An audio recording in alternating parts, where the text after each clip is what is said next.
básicamente lo que vamos a hablar, si se van a dar cuenta que la clase es una integración. O sea, como que voy a traer cosas de varias clases, de varios temas, y la idea también es explicarles de pronto algunas cositas que les ha dado, que ya tuvieron que haber visto en las clases maestrales. ¿Ya? Y incluso unas cositas que ya hablamos cuando vimos la presión arterial y ese tema. Se van a dar cuenta que realmente es como todo plasmarlo en una situación un poco más real.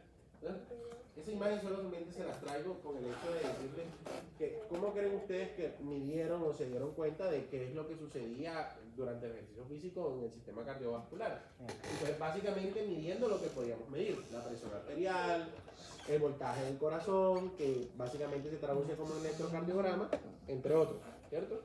Incluso podemos medir lo que sucede durante el ejercicio en el sistema respiratorio. ¿Ya? Cómo aumentan los volúmenes, que si el volumen tidal, el volumen corriente, eso lo van a ver más adelante. Eso básicamente se denomina prueba de esfuerzo. No sé si alguna vez lo han escuchado.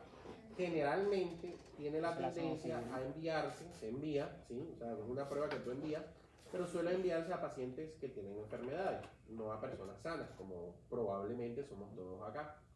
¿Listo? ¿En qué situaciones se envía? Bueno, situaciones donde yo quiera detectar alguna arritmia, arritmias que suelen detectarse durante el ejercicio. No sé si fue en esta clase, alguien me dijo que le daba la pálida cada vez que hacía ejercicio, tienden a mandar ese tipo de pruebas también. A veces si tienen extrasístoles, que suelen ser provocadas o causadas durante el esfuerzo físico.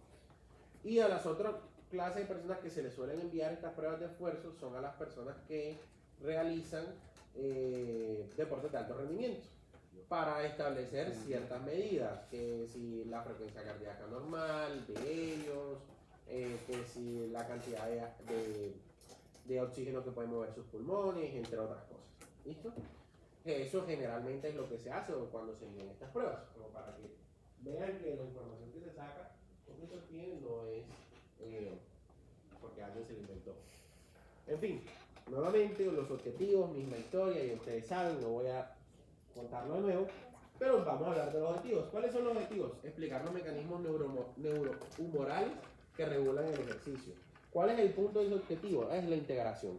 Traer endocrino, traer nervioso, traer cosas de otros sistemas, a que ustedes entiendan qué es lo que sucede durante el ejercicio y cómo esas otras cosas afectan al sistema cardiovascular. ¿Listo? Ya lo voy a pasar. Identificar las respuestas agudas del sistema cardiovascular. ¿A qué me refiero con eso? Cuando tú haces ejercicio, no solamente hablo de ejercicio por primera vez, sino cuando haces ejercicio, mientras estás realizando el esfuerzo físico, el corazón y los vasos sanguíneos tienen que hacer ciertas cosas para adaptarse a esa capacidad de esfuerzo. No me acuerdo si fue en esta clase cuando hicimos, o sea, sí fue, pero es que nada más lo hice con uno o con dos grupos. Que puse a alguien a hacer ejercicio y le medí la presión arterial antes de hacer ejercicio y después de hacer ejercicio. Y se vio o se evidenció el aumento de la presión arterial después de hacer ejercicio. Creo que eso no lo alcancé a hacer con todos porque había como un problema con el equipo. Creo que lo hice con uno de los grupos de la tarde. En fin, es el punto. ¿Listo? Ahí ese día nos dimos cuenta cómo la presión arterial cambiaba con el ejercicio. Y eso es una respuesta aguda, pero también hay otras respuestas que se denominan respuestas crónicas. Básicamente son los cambios fisiológicos que va a hacer tu corazón, nuestro sistema cardiovascular, en las personas que realizan ejercicio. Lo otro son los cambios del electro durante el esfuerzo, es decir, cómo cambia el electrocardiograma mientras nosotros hacemos ejercicio. Y por último, analizar la relevancia clínica y preventiva de lo que es realizar ejercicio, que eso realmente es un objetivo por ponerlo, por si de pronto sean más sencillas alguna Entonces, vamos a comenzar hablando del primer objetivo y el segundo objetivo. ¿A qué se refiere el primer objetivo? Analizar la respuesta neurohumoral durante el ejercicio. Y el segundo objetivo eran las respuestas agudas del ejercicio. Entonces, quiero que me entiendan que durante el ejercicio lo que va a haber es una activación autonómica, es decir, se va a activar el sistema nervioso autónomo. El sistema nervioso autónomo se va a activar como en la mayoría de los casos que hemos visto, en la mayoría de presentaciones, hablando del sistema renal, y es que va a haber una retirada parasimpática y una activación simpática. ¿Ya? ¿Por qué? Por la condición en la que voy a estar. Acuérdense que el corazón tiene receptores beta adrenérgicos. Esos receptores beta-adrenérgicos responden a las catecolaminas, adrenalina, noradrenalina, etc. Si mi memoria no me falla, son beta-2 adrenérgicos. ¿Listo? Entonces lo que va a suceder es que mi corazón, o bueno, mi sistema nervioso autónomo, va a decir, hey, simpático no funciones tanto, y parasimpático no funciones tanto, y simpático funciona más. Y vamos a comenzar a liberar catecolaminas. ¿Listo? Esas catecolaminas van a actuar sobre el corazón y sobre los vasos sanguíneos.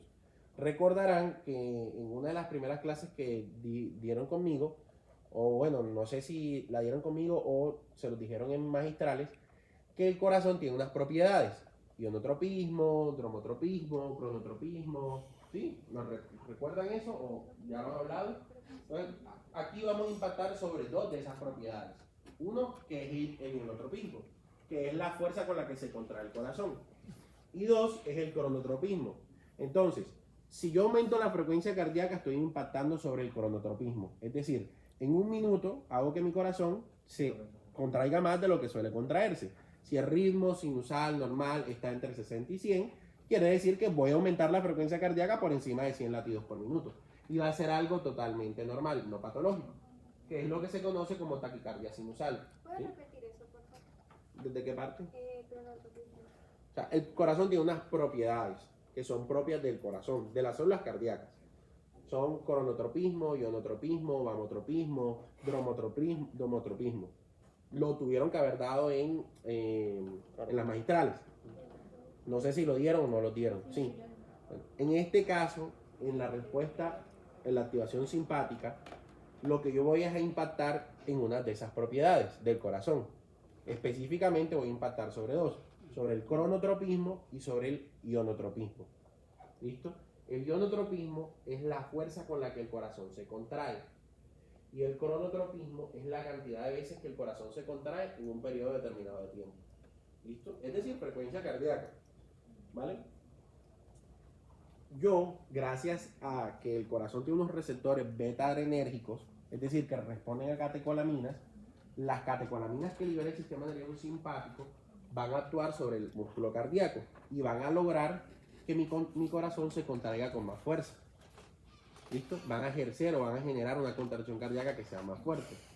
Yo les ponía el ejemplo de la botella de agua que si tú la apretabas, no tenía tapa, tú la apretabas, salía disparada. Imagínense que esa forma de apretar, antes lo hacía con una fuerza determinada y ahora lo voy a hacer incluso más fuerte. Eso es lo que va a hacer el corazón, va a contraerse con mucha más fuerza. Y el cronotropismo es que voy a aumentar la frecuencia cardíaca. Si se dan cuenta, son los dos puntos que están justo debajo de simpático y parasimpático. Frecuencia cardíaca aumenta y la contractilidad cardíaca aumenta. ¿Listo? Y ese aumento de la contractilidad cardíaca, a su vez, me va a llevar a mí a un aumento del gasto cardíaco. ¿De qué forma? Miren de qué forma. Ustedes recordarán, si ya vieron ciclo cardíaco, que hay algo que se llama volumen telesistólico. ¿Qué era el volumen telesistólico? ¿Recuerdan?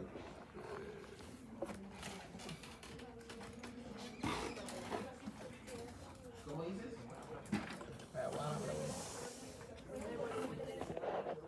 Exactamente, es el volumen de sangre que me queda en el corazón después de la sístole. ¿Qué sucede con el volumen telesistólico? Si mi corazón se contrae más fuerte. Mismo ejemplo de la botella. Si yo tengo una botella con agua, no tiene tapa, y la aprieto la botella con agua, ¿cierto? ¿Qué sucede? Que el agua de la botella, ¿cierto? Probablemente va a salir expulsada. Al yo apretarla, el agua probablemente sale expulsada. ¿Cierto? Sale expulsada. Si yo ahora la aprieto con más fuerza, la cantidad de agua que me quedaba, digamos que era esto, pero al yo apretarla con más fuerza, ahora digamos que ya no me queda eso, sino que me queda esto. Antes eran, no sé, 500 cc, 500 mililitros, y ahora quedan 250 cc. Me hago entender lo que les quiero decir. Si yo lo hago ahora, la aprieto con más fuerza, digamos que aquí la apretaba con una fuerza moderada. Pero ahora, como yo aumenté la contractilidad cardíaca, es decir, hice un efecto ionotrópico positivo, la apreté con más fuerza, queda menos agua. Eso quiere decir que mi volumen telesistólico me disminuye, baja el volumen telesistólico. Y si mi volumen telesistólico baja, quiere decir que expulsé más sangre por arriba de la botella. A fin de cuentas, eso traduce en un aumento del gasto cardíaco. Entonces, así es como la contractilidad cardíaca me aumenta el gasto cardíaco, porque saca más sangre del corazón por cada contracción que hay, porque se contrae con más fuerza. ¿Listo? Y a su vez, obviamente, estoy aumentando la frecuencia cardíaca, porque estoy haciendo un efecto cronotrópico positivo, entonces esto se da mucho más rápido. Y acuérdense la fórmula para adelantarnos de la presión arterial media. ¿Cómo era la fórmula de la presión arterial media? Por resistencia vascular sistémica. Y acuérdense de la fórmula del gasto cardíaco. ¿Cómo era la fórmula del gasto cardíaco?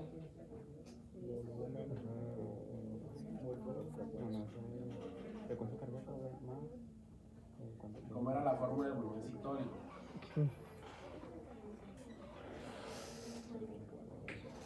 Volumen sistólico, ese es el volumen.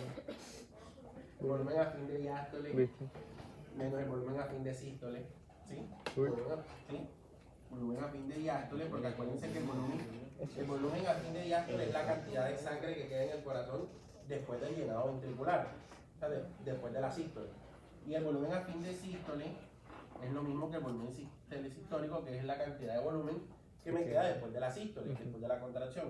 Acuérdense que este volumen ahora cada vez queda menos. Eso quiere decir que el volumen sistólico es mayor. ¿Sí me hago entender lo que les quiero decir? Porque se expulsó más sangre. Bueno. ¿Preguntas? ¿No? Hasta ahí todo claro con ese tema. ¿El volumen sistólico no sería menos? No. No. Explícame otra vez. O sea, el volumen sistólico, que es el volumen que yo expulsé con la contracción cardíaca, si yo dejé menos, significa que expulsé más. Porque aquí está, o sea, que este volumen sería más grande, que es una recta. A fin de diástole menos a fin de sístole. Si este volumen ahora es menos, o sea, yo dejé menos volumen cuando contraí, significa que este volumen es mayor. Sería negativo. ¿Sí? Tiene sentido, es una recta. Esto es algo matemático. Igual ahora van a ver que ustedes me dirán, ajá, pero porque sí es cierto. Pero eso lo vemos más adelante. Pero a fin de cuentas esto no repercutiría para la próxima contracción cardíaca. Porque eso significa que dejé menos sangre en el corazón. Y si, acuérdate que si yo dejo menos sangre en el corazón, la diástole es la que me completa la sangre. O sea, la sangre que dejo en el corazón. Pero ahora vamos a ver por qué no me repercute en la siguiente contracción cardíaca. ¿Ya? ¿Sí? Bueno. Y miren que al final te dice, mira, ¿qué activo? Activo un comando central. ¿Qué es el comando central? La activación del sistema nervioso. ¿Qué activo? Un reflejo presor del ejercicio. Es decir, un reflejo de la presión. Vamos a entender que se da cuenta que tú estás haciendo ejercicio. Y por último, activo vasoreceptores y quimiorreceptores. Entonces, ¿se entiende por qué un vasoreceptor? Por el tema de la presión arterial. Si se dan cuenta, todos esos efectos que uno hicieron, ¿qué terminan haciendo con la presión arterial? Aumentándola, ¿cierto? ¿Y por qué un quimiorreceptor? Por la categoría. Porque un crimen receptor, no sé. Puedes usar el metabolismo ¿Por qué? cuando estás haciendo ejercicio. Metabolismo, creatina. ¿Puedes repetir la pregunta? Se entiende porque un vasoreceptor, ¿cierto? Porque a fin de cuentas, ¿Cuál es la pregunta? te introduzco a la pregunta. Se entiende porque se activa un vasoreceptor. Porque a fin de cuentas, si ustedes se dieron cuenta, todo lo que hago me termina aumentando la presión arterial media. Por ende, la presión arterial. La pregunta es, ¿por qué creen o de qué forma creen que se activaría un quimiorreceptor? ¿Qué me sensa? Por lo anaeróbico, ¿no? El pH sí, y aquí ¿qué dijeron? Listo, aquí dijeron anaeróbico, ¿cierto? ¿Qué le sucede al cuerpo cuando estás haciendo ejercicio? Se queda sin oxígeno, tu metabolismo cambia. Tu metabolismo, que era aeróbico normalmente, comienza a ser anaeróbico.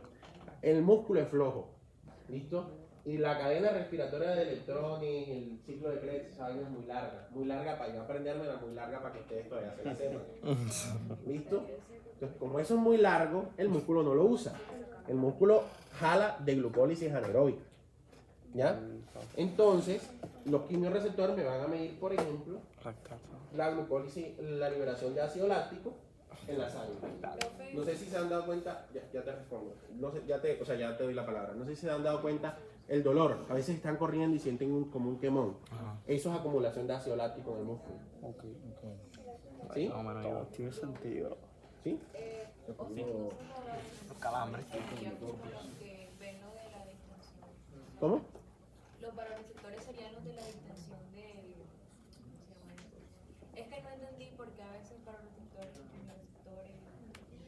sea, miden cosas diferentes. Por ejemplo, en el caso el barorreceptor lo que te estaría midiendo es el aumento de la presión arterial por el ejercicio físico. ¿Ya? El quimiorreceptor estaría midiendo, por ejemplo, hasta ahora hablamos del ácido láctico, porque dejas de hacer glucólisis aeróbica y comienzas a hacer glucólisis anaeróbica por el ejercicio. ¿Listo? Y alguien mencionó el pH, ¿cierto? Entonces, el pH es para el semestre que viene con el tema de la respiración. La respiración se vuelve más corta.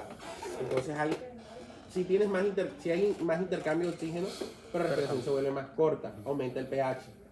Eso se lo explicarán el semestre que viene. Pero hasta ahí quedamos con el Aumenta el dióxido de carbono, no se puso tan rápido. Entonces, miren, eso que está acá solamente es una imagen que les trae para que vean como toda la extensión del sistema nervioso simpático, parasimpático y pues todas las cosas que hacen. Por ejemplo, ¿ustedes creen durante el ejercicio qué creen que le pasa a la vejiga? ¿Qué creen que le hace el sistema nervioso simpático a la vejiga? Deja de funcionar. Uy, ¿cómo va a dejar de funcionar? No es que deja de funcionar. Absorción, mayor absorción de agua. Se las doy porque es curioso. Uno tiende a pensar que el sistema nervioso simpático aumenta, todo lo aumenta. No es así, depende. Por ejemplo, en la vejiga, mientras tú haces ejercicio, realmente contrae los esfínteres para que no tengas una evacuación. ¿No vas a entender? ¿Sí? ¿Se entiende? No te meas, Yo no te meas. siempre les recomiendo una metodología sencilla para que lo entiendan, que el simpático hace, o sea, activa cuando tú ves a la gente linda, la gente simpática. ¿Listo? Claro, Y el parasimpático se activa cuando ves a la gente que no es tan linda, por eso se llama parasimpático. Parasimpático.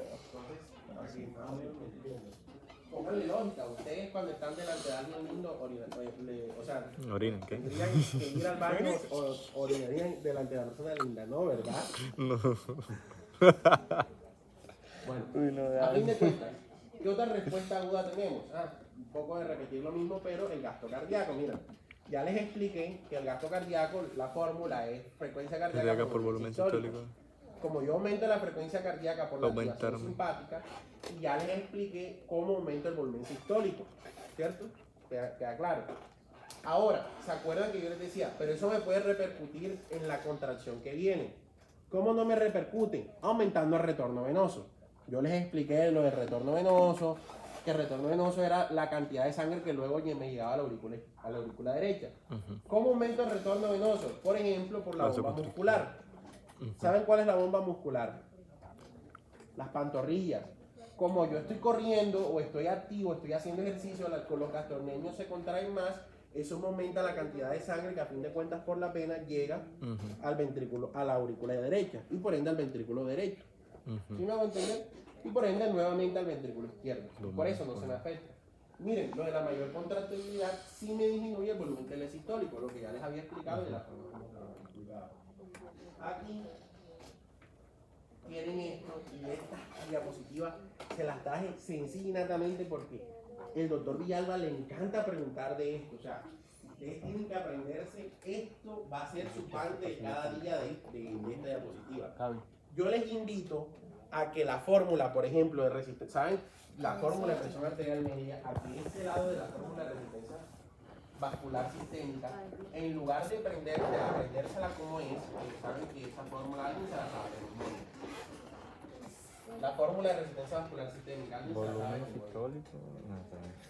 Entonces, es 8 por la viscosidad por la longitud sobre pi por el radio a la 4. No se aprenden eso así, apréndanselo. La viscosidad por la longitud de los vasos sobre el radio. Con eso lo entienden todo. ¿Por qué les digo que lo entienden todo? Porque ustedes no les van a poner a calcular.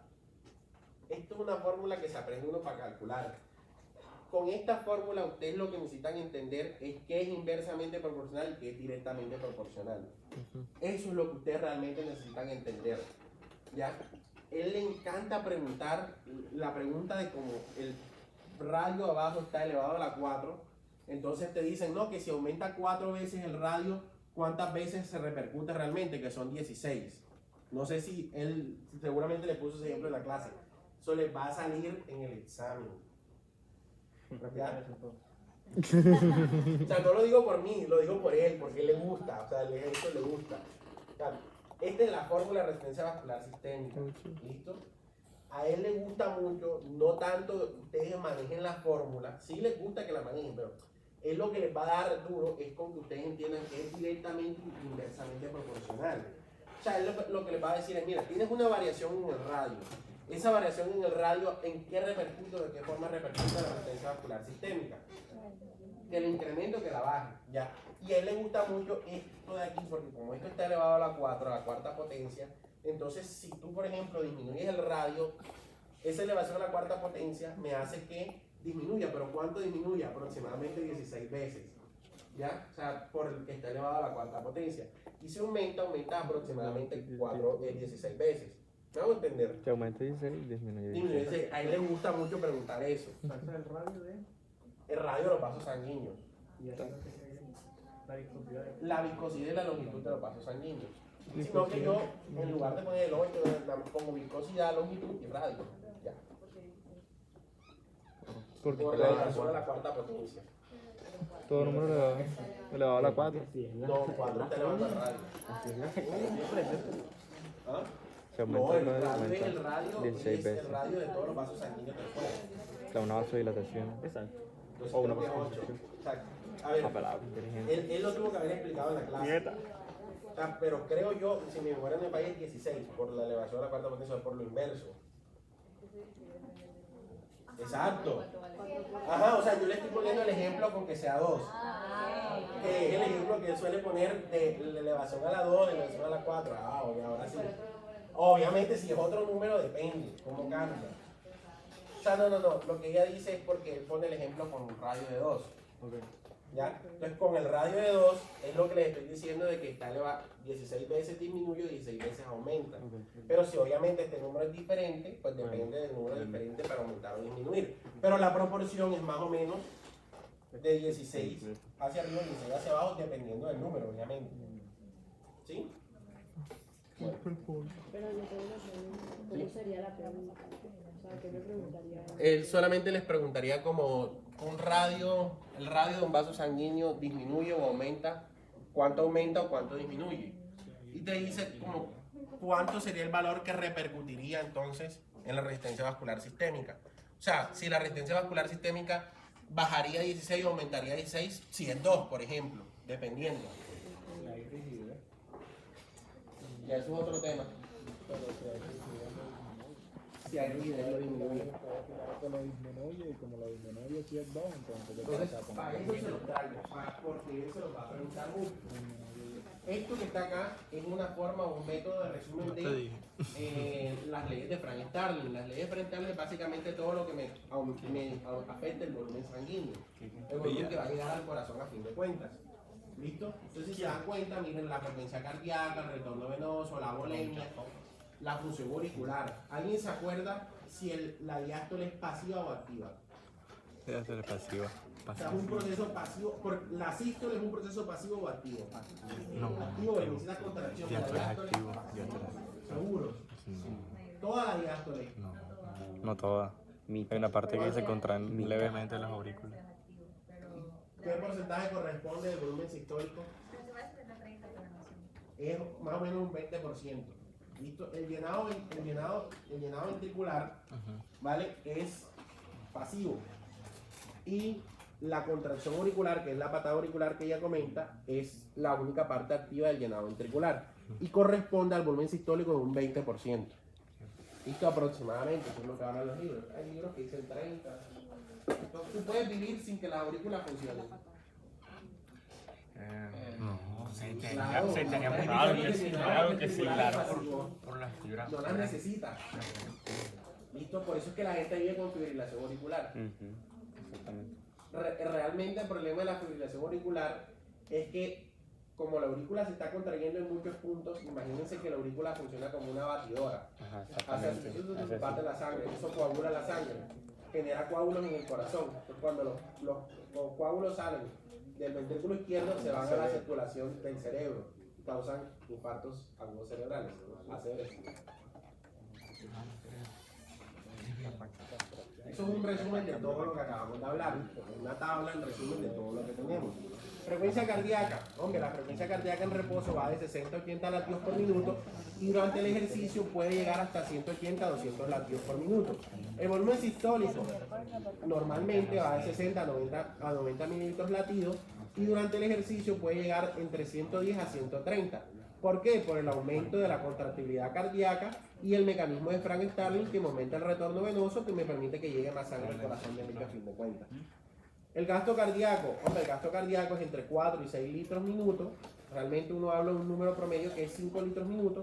Y imagínense, en ejercicio puede llegar hasta 35 a 40 litros minuto en las personas entrenadas. En nosotros, que no estamos entrenados, no somos atletas de máximo rendimiento, hasta 20 a 25 litros minuto. O sea, el corazón lo que es que trabaja. ¿Puedo entender? O sea, mueve 25 litros de sangre en un minuto. Ese es Carlos, de 35 a 40. Ese es el primer punto o la primera respuesta aguda. ¿Cuál es la segunda respuesta aguda? La redistribución de flujo. Es decir, el corazón o el cuerpo realmente lo que hace es que le va a mandar flujo sanguíneo a lo que necesita en ese momento. Si tú estás haciendo ejercicio, ¿a dónde yo mandaría la sangre? ¿A dónde? A los músculos. ¿Y a quién no le mandaría sangre, por ejemplo, en el momento mientras estoy haciendo ejercicio? Al sistema digestivo. Al sistema digestivo. Perfecto. Probablemente también disminuiría la sangre que le llega al riñón. ¿Listo? Porque estoy haciendo ejercicio. ¿Ya? Entonces, la volemia cambia. Yo le doy más porcentaje, hago vasodilatación hacia los músculos, ¿cierto? Y vasoconstricción, por ejemplo, hacia el sistema digestivo. No le mando tanta sangre porque en ese momento yo no necesito usar tanto el sistema digestivo. Ay, ¿por qué creen ustedes que al cerebro? El cerebro es egoísta. Primero se puso el nombre al mismo, egocéntrico. ¿Ya? Y además de ser egocéntrico, él en todas las situaciones se va a querer mandar sangre a él. No le importa qué esté pasando al cuerpo. Y es lógico, porque él se va a querer mandar sangre a él. Porque el cerebro, sin el cerebro, no está haciendo nada prácticamente. Y le mando más sangre al corazón. ¿Por qué le voy a mandar más sangre al corazón? Porque necesito que el corazón me mande más sangre para el resto del cuerpo. Lógico. ¿Cómo retorna la sangre a las venas del corazón? O sea, ¿cómo yo aumento el retorno venoso? Pongo en lógica, por la bomba muscular, porque estoy haciendo ejercicio, se está contrayendo. ¿Alguien no sabe o no recuerda cómo funciona la bomba muscular? Contracción de los gastrocnemios, ¿sí? No sabemos, no recuerdo. Entonces, la bomba muscular funciona porque cuando tú estás en movimiento hay contracción de los músculos gastrocnemios. O sea, de lo que uno conoce como batata. Ah, sí, claro. ¿Listo? ¿Sí? No era eso que decía, una vez el profesor el niño decía que cuando uno está mucho tiempo parado, siente que los pies se molestan, empiezan a hacer así para que la bomba. Porque se acumula la sangre abajo para que la bomba funcione. Pero bueno, se contraen los gastrocnemios y los gastrocnemios lo que hacen es lo mismo, como una botella. Al contraerse el músculo me envía la sangre hacia arriba, desde las venas me la envía hacia arriba. La pregunta es, bueno, y si igual tú sigues de pie, la gravedad no bajaría la sangre de nuevo, si la baja. Pero las venas tienen algo que se llama unas válvulas de no retorno. Cuando la sangre baja, cierra la valva. Cuando presionan otra vez se vuelve. Cuando se contrae, la valva sube, vuelve y envía la sangre hacia arriba, y cuando la sangre vuelve y quiere bajar, se cierra la valva. Entonces, por eso, yo contraigo, envío la sangre hacia arriba y la sangre no se regresa. ¿Listo? Así funciona la bomba muscular. Es con una valva de no retorno. Interesante. Y esto es la bomba respiratoria. ¿Se acuerdan de la bomba respiratoria también o no se acuerdan? Cuando el diafragma desciende, contrae las venas abdominales y así igualitico como el músculo se contrajo, mandaba la sangre hacia arriba, las venas abdominales al contraerse mandan la sangre hacia las venas torácicas. Y cuando el diafragma asciende, se contraen las venas torácicas y mandan la sangre hacia las venas del cuello y así sucesivamente. Entonces, ¿qué otra respuesta aguda tenemos? Ay, ya esa es la lógica, el aumento de la presión arterial. Si aumenté la frecuencia cardíaca, si aumenté el gasto cardíaco, voy a terminar aumentando la presión arterial. Entonces el ejercicio dinámico me aumenta la presión arterial sistólica, me aumenta la presión de pulso, pero me disminuye la resistencia periférica. ¿Por qué? Porque hacia los músculos estoy haciendo vasodilatación. ¿Listo? Y el ejercicio estático me aumenta la presión arterial sostenida, y es sostenida por la resistencia sistémica. ¿Listo? Eso nuevamente se las traigo para que recuerden las fórmulas, que se las tienen que saber de memoria, que las manejen. Ya, más nada, ya eso lo habíamos visto. Ya. Ahora sí vienen cosas de las que no habíamos hablado nunca antes, o por lo menos que no se habían imaginado antes, que son las adaptaciones crónicas del entrenamiento. ¿Qué pasa en el corazón con las personas que realizan mucho tiempo ejercicio? Lo primero es que hay una hipertrofia fisiológica, se denomina así, porque es fisiológica, es normal. Hay un aumento de la cavidad cardíaca, el corazón se pone un poco más grande y se hipertrofia la pared del ventrículo izquierdo. ¿Ustedes creen que la hipertrofia en general es algo patológico o es algo fisiológico? En general, la hipertrofia. Fisiológico. ¿Seguro? Sí. Depende. En el corazón depende. Hay dos tipos de hipertrofias en el corazón. Una excéntrica y una concéntrica. ¿Sí hablaron eso, cierto? Sí. ¿Cuándo se da la hipertrofia excéntrica y cuándo se da la concéntrica? ¿Saben? Mano Salva. La excéntrica es en el atleta. La excéntrica es en el atleta. En ¿Listo? Afecta la cavidad. No afecta la cavidad. Entonces, Como en el exacto. ¿Qué sucede? La hipertrofia concéntrica crece, por decir así, el músculo del corazón de adentro. Eso me hace que la cavidad del corazón sea más pequeña. ¿Cuál es? La concéntrica. Suena mal. Al la cavidad del corazón ser más pequeña, le llega menos sangre, Ujú. menos volumen sistólico. Por ¿Listo? el- El corazón no funciona igual. La excéntrica Es es, para afuera. por decirlo así, por fuera. Entonces, eso lo que hace es que me aumenta la contractilidad cardíaca, Claro. porque hay células, las células son más grandes. Concéntrica la buena, ¿Ya? concéntrica la Entonces, los mala. atletas normales, ya, que hacen ejercicio de alto rendimiento, o las personas que hacen ejercicio regularmente, tengo una hipertrofia excéntrica del corazón. Y eso me permite entonces que contraiga de mejor forma el corazón, que sea más eficiente. Además, de forma crónica, también aumenta la distensibilidad ventricular. ¿Se acuerdan que yo cuando les hablaba de precarga, les decía que la precarga, más que ser el volumen de llenado del corazón, es la capacidad que tiene el corazón de extenderse, de que tanta sangre le entra al corazón? Entonces yo aumento la distensibilidad ventricular. Al aumentar la distensibilidad ventricular, aumento la cantidad de sangre que le llega al corazón, también aumentando los volúmenes. Pero eso ya no lo estoy haciendo de forma aguda, eso es crónico, es un proceso que se gana con el tiempo, gracias a hacer ejercicio en repetidas ocasiones. Y la función diastólica también aumenta, o se vuelve más eficiente. El llenado ventricular es más eficiente. ¿Listo? Y por último, algo muy interesante que es la bradicardia sinusal. ¿Ya? Las personas que hacen ejercicio, como usualmente tienden a llevar la frecuencia cardíaca demasiado elevada, ¿ya? El corazón no puede siempre estar con esa frecuencia cardíaca tan elevada. Entonces uno adquiere una adaptación fisiológica. Entonces, en estado de reposo, tu frecuencia cardíaca incluso es menor a 60, y en estado de ejercicio, tu frecuencia cardíaca sube, pero ya no sube hasta 180, 200 de forma aguda, sino que adquiere un rango más 120, 130, ¿listo?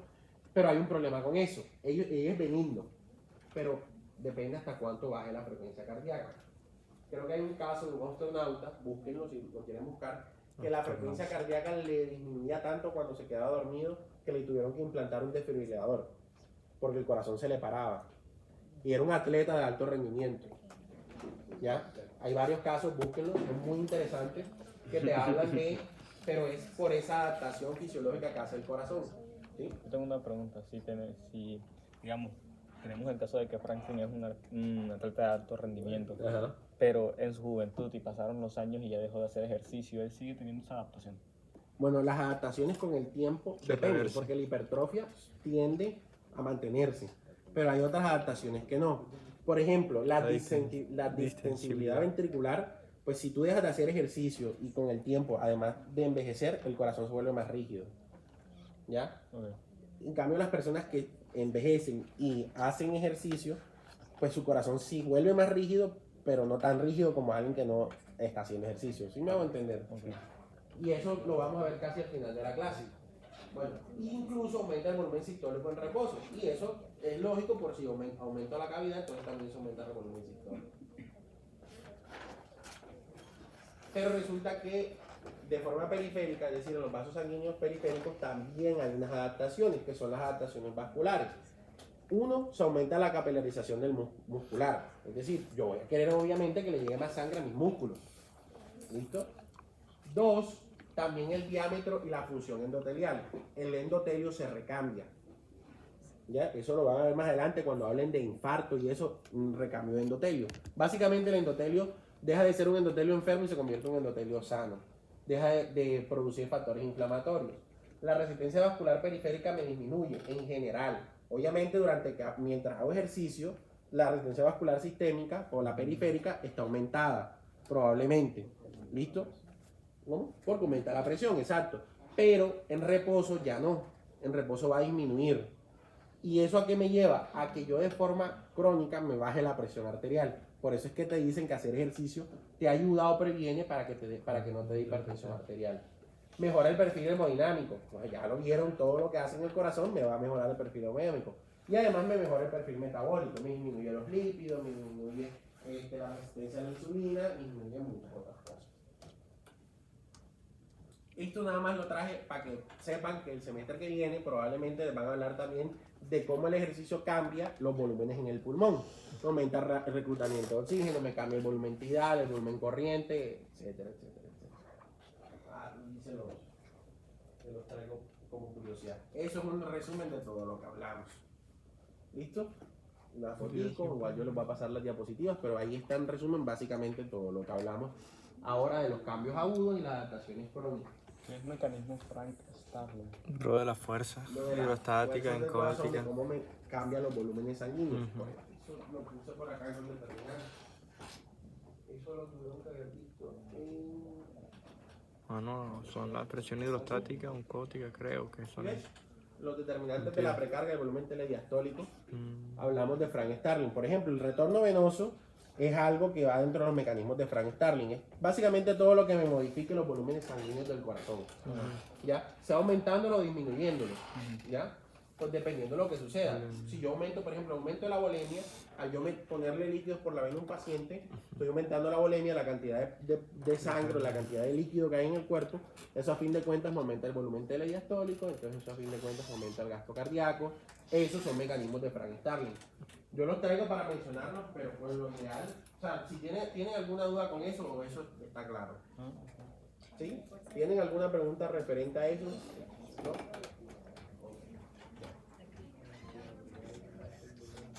Entonces, aquí viene la parte teórica de la clase. Ojalá con ustedes si la logra hacer, vamos a intentar hacerlo. ¿Qué sucede? Que durante el ejercicio el trazado electrocardiográfico cambia. ¿Listo? Y aquí les voy a dar datos muy importantes. El trazado electrocardiográfico cambia. ¿Cómo cambia? Ya vamos a ver cómo cambia. Primero, antes de todo, espero que tengan la medida de los electros, los intervalos y los segmentos claros.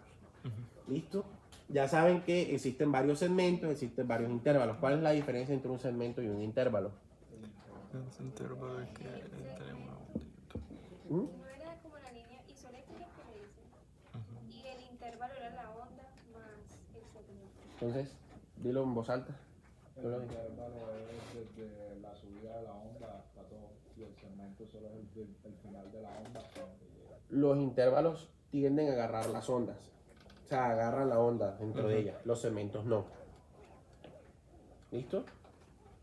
Tienden, hay una tendencia, no siempre. Ya lo vamos a ver.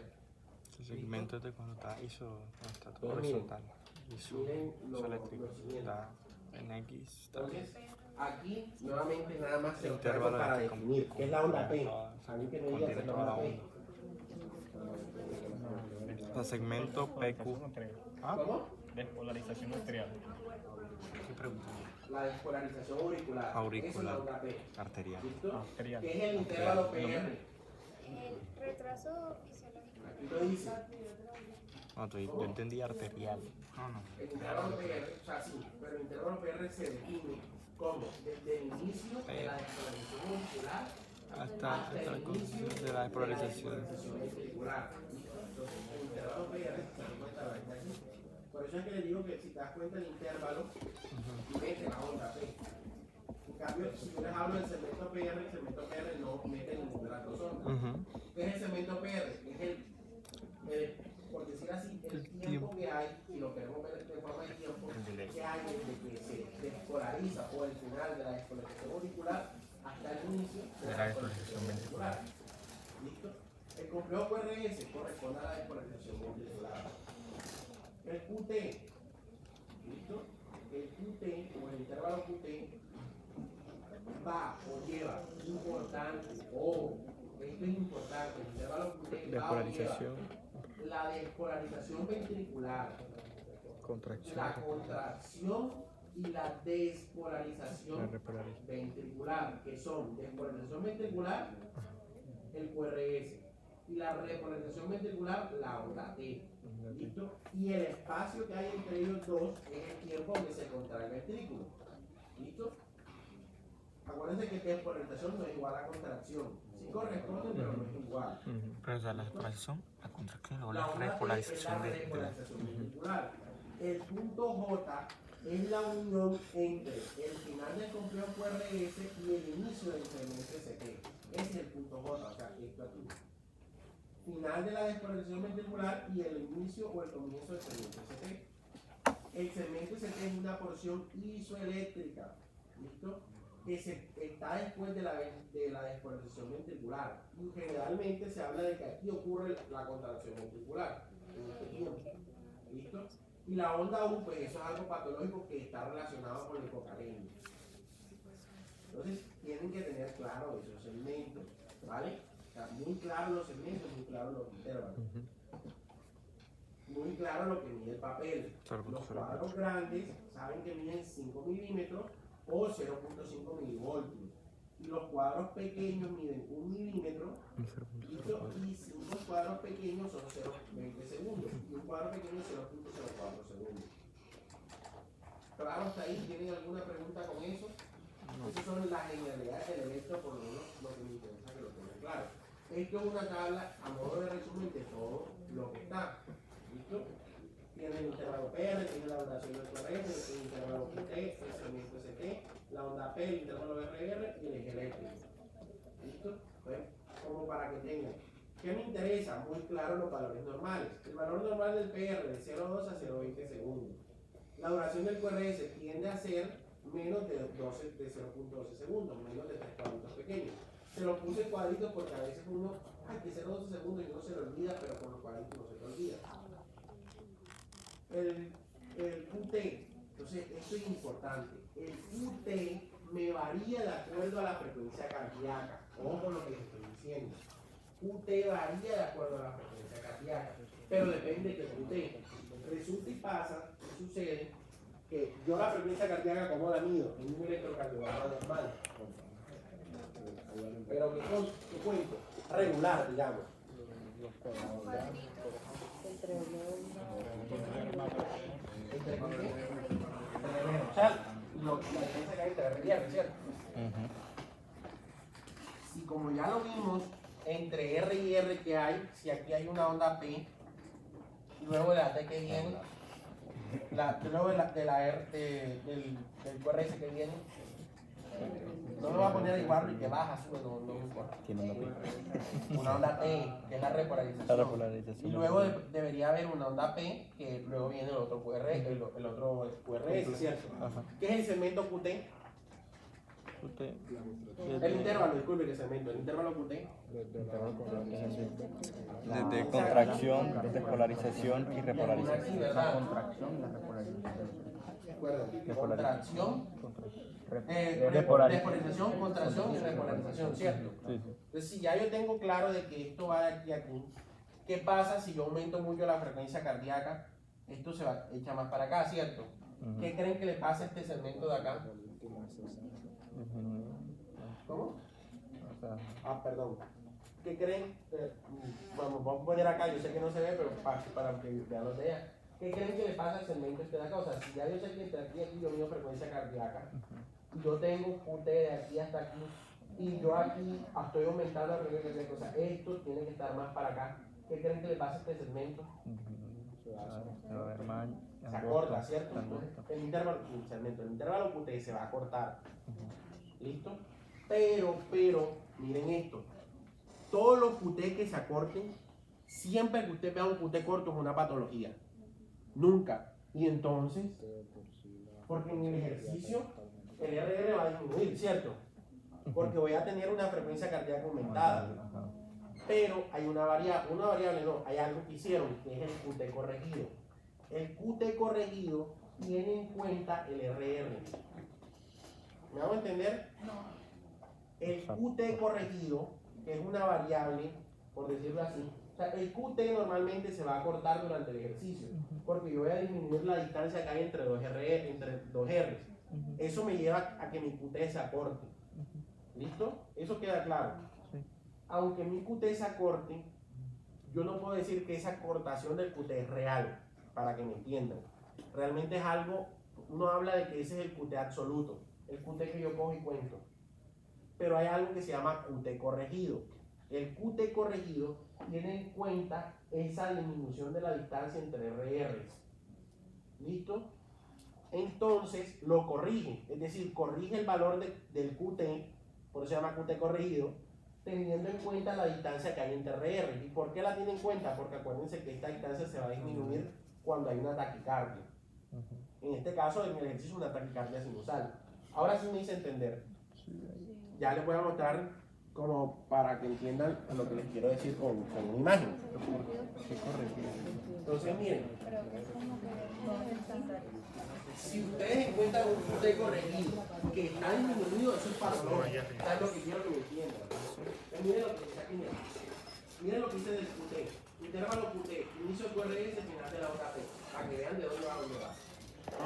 Variable con frecuencia cardíaca. Bien, lo primero que dice es variable con frecuencia cardíaca. QT corregido nunca puede ser menor de 0.40 segundos en hombres o menor de 0.46 en mujeres. El corregido. Entonces, esto lo miren esto. Mani a la obra. Te vas para allá de nuevo. Yo tengo que mi QT va de aquí hasta aquí, ¿cierto? Queda claro. Si yo comienzo a disminuir, o sea, este RR se acerca más acá, incluso el RR puede comerse a la onda T. O sea, que el QRS puede comerse a la onda T. Porque es más fuerte la despolarización o la repolarización. Despolarización. Entonces a veces yo tengo electros, lo van a ver, que no tienen onda T, pero no la tienen porque el QRS se la comió, por decirlo así. O sea, fue mayor, entonces prevaleció él. ¿Y cómo calculo el QT? Nada. Tengo fórmulas que tienen en cuenta esa disminución entre RR, o sea, ese aumento de la frecuencia cardíaca. Por ejemplo, esta fórmula. Esta fórmula se llama la fórmula de Bassett para calcular el QT corregido. ¿Y qué me tiene en cuenta? La distancia que hay entre un RR y otro. Y me lo corrige. Mira que usualmente, si tú te das cuenta, si yo cuento este QT en este electro, le da 0.32 segundos. Estaría aumentado o disminuido. El QT. Disminuido. Acuérdense el valor normal que ya se lo puse acá. Además está taquicárdico. ¿Me explico? Acuérdense el valor normal. Entonces, yo teniendo en cuenta el RR, lo uso y saco un QT corregido.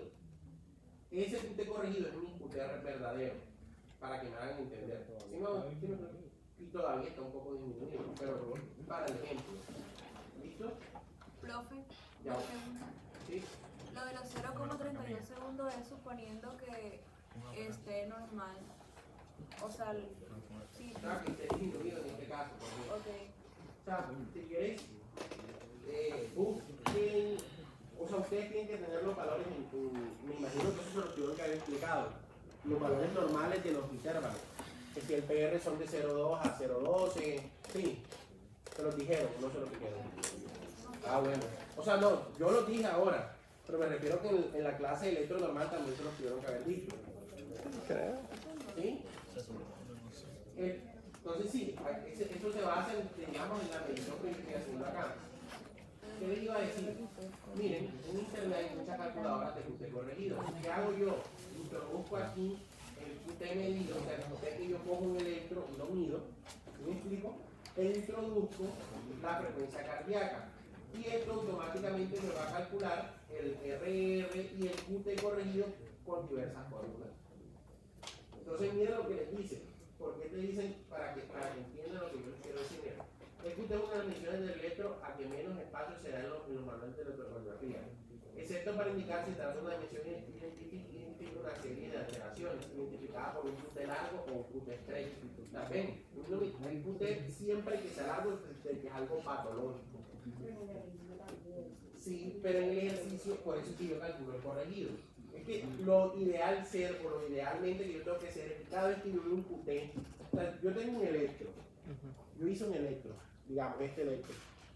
Ejercicio, no ejercicio, yo cojo y cuento el QT, ¿cierto? Si yo determino que el QT está normal, el absoluto, ese QT está normal. Pero si yo cuento y mi QT está corto o está largo, yo tengo que usar la fórmula de QT corregido. Y si con la fórmula de QT corregido da corto o da largo, eso es lo verdadero, lo que dé el QT corregido. ¿Me hago entender? Sin importancia de ejercicio no. ¿Cómo se dieron cuenta? ¿Por qué ellos se dieron cuenta de eso? Porque ellos decían, ven acá, si ya yo digo que con el QT cualquier alargamiento o acortamiento es patológico y en el ejercicio se me está cortando, porque eso es lo que sucede en el ejercicio, se acorta el QT, pero el ejercicio no es algo patológico. O es una excepción o hay algo que no estoy teniendo en cuenta. ¿Y qué era lo que no estaba teniendo en cuenta? Que había una disminución entre las RR, o sea, entre las RR. ¿Por qué? Porque había una disminución un aumento de la frecuencia cardíaca. ¿Ya? Entonces, si yo tengo en cuenta la frecuencia cardíaca, ahora sí puedo calcular un verdadero QT. Es básicamente eso. No creo. O sea, si soy el único que les ha hablado de QT corregido, no. Ah, bueno. Yo quiero, lo que quiero que se lleven de la clase es... Papeleta. Tampoco, ahí está la fórmula, no viste la página que te acabo de abrir. Ya. ¿Qué quiero que se lleven ustedes para el parcial? Lo que les acabo de decir. Siempre tengo que calcular el QT corregido. Que en el ejercicio el QT se puede acortar, es variable porque varía con la frecuencia cardíaca. Sin embargo, mi deber ser es sacar el QT corregido. Y el QT corregido siempre va a ser constante o estable. Es decir, el QT corregido en general no varía. Porque si yo tengo una variación del QT, es patológica. ¿Se entendió eso? La patología QT corto, así literalmente, el síntoma de QT corto, QT largo. Y por ejemplo, lo que te pueden causar son mal funcionamiento del corazón, la despolarización. O sea, el corazón, por decir, tienes una despolarización ventricular y tienes otra despolarización ventricular y el corazón ni siquiera se ha repolarizado. ¿Sí me explico? O por ejemplo el corazón se llena, o por ejemplo cuando es muy corto, lo que te está indicando es que no tienes un llenado ventricular adecuado. Entonces, muchas cosas. Entonces, eso lo verán cuando vean el caje patológico. Lo que importa es saber qué pasa cuando estamos. Con los intervalos en el electro. ¿Ya? En el caso que le estoy poniendo, bueno, ¿qué otro intervalo se puede mover en el electro? El PR, pero el PR siempre se mueve entre el valor normal, entre 0.12 y 0.20, siempre en ese valor normal. ¿Listo? Entonces miren.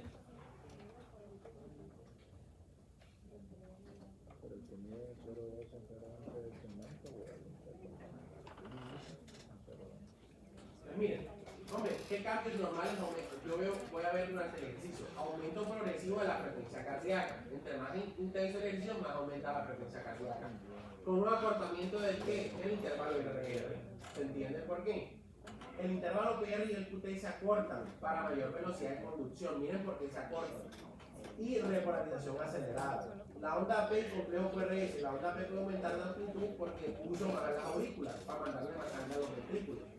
QRS se mantiene en morfología normal, puede tener un leve acortamiento en su duración. Entonces miren, el segmento ST y la onda T, ¿qué le sucede? Puede observarse un descenso rápido y ascendente del segmento ST, pero siempre menor en milímetros. Entonces, el segmento ST me puede disminuir o me puede aumentar, pero nunca puede pasarse de un milímetro. O sea, no puede ni aumentar un milímetro por arriba ni disminuir un milímetro por abajo. ¿Se entiende eso? Cuadrito, exactamente. La onda T suele hacerse más positiva, más simétrica y mayor voltaje, se vuelve un poquito más grande.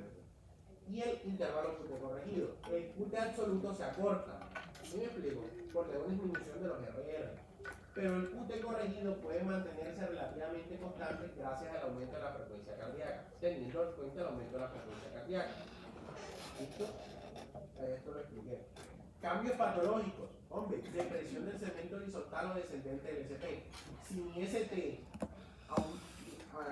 o sea, hace un infradesnivel y es mayor a 1 milímetro, patológico. O sube más de 1 milímetro, patológico. ¿Listo? El segmento ST, que es isoeléctrico normalmente. Si se eleva mayor a 1 milímetro en dilataciones sin onda Q previa, indica que me transmutaron el aguda. Esto no se lo tienen que aprender, es como para que lo tengan en cuenta. Arritmias, por ejemplo, inducidas por el ejercicio, taquicardia ventricular, hipertensión auricular, extrasistemias frecuentes. Bloqueos de conducción, aparición del bloqueo AV de segundo y tercer grado, o bloqueo de rama nuevo. ¿Listo? Ejercicios, el ejercicio que me genera. Hombre, me previene la hipertensión arterial, enfermedad coronaria, accidentes cerebrovasculares, la dislipidemia. No, pero están empezando apenas el partido. ¿Sabes cómo te mides tú eso? Viendo cómo terminó el mayor con el anterior y el español. Ejercicio, una respuesta integrada. Yo creo que el mayor con una mierda. Hay que ver el español si está A parado. corto plazo, aumenta el gasto cardíaco, la restricción del flujo sanguíneo que les expliqué, y aumenta la presión arterial. A largo plazo, me genera un acelerador cardíaco y válvula protectora. Mientras En el que el mayor, electrocardiograma, mientras que el acorta los español, intervalos. Cambio fisiológico le del ganó, ST, le ganó, la OSAT, le ganó. contribuye a la prevención cardiovascular. Empató contra la Ahora, sociedad.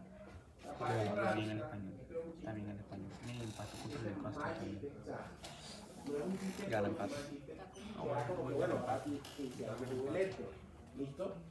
Que por eso se llama Mania la obra. ¿Saben cómo Mania la obra en inglés también cómo se llama el muñequito, no? Es Handy Mania. O sea, pues, en fin, la idea no es para que sea genuinamente no es para que sea. Uy, no. La idea es que hagamos un electro, pongamos a alguien a correr y luego le hagamos un electro después de correr. ¿Ya? Para comprobar. Aquí tenemos un atleta de alto rendimiento. Sin, Entonces, la idea es que veamos si eso todo que yo les dije, ¿cierto? Es verdad, ¿sí o no? Si hay un aumento de la frecuencia cardíaca, ¿qué pasa con el QT? Entonces, necesito 2 voluntarios. O sea, necesito 2 voluntarios ¿para qué? No, sí, escúcheme.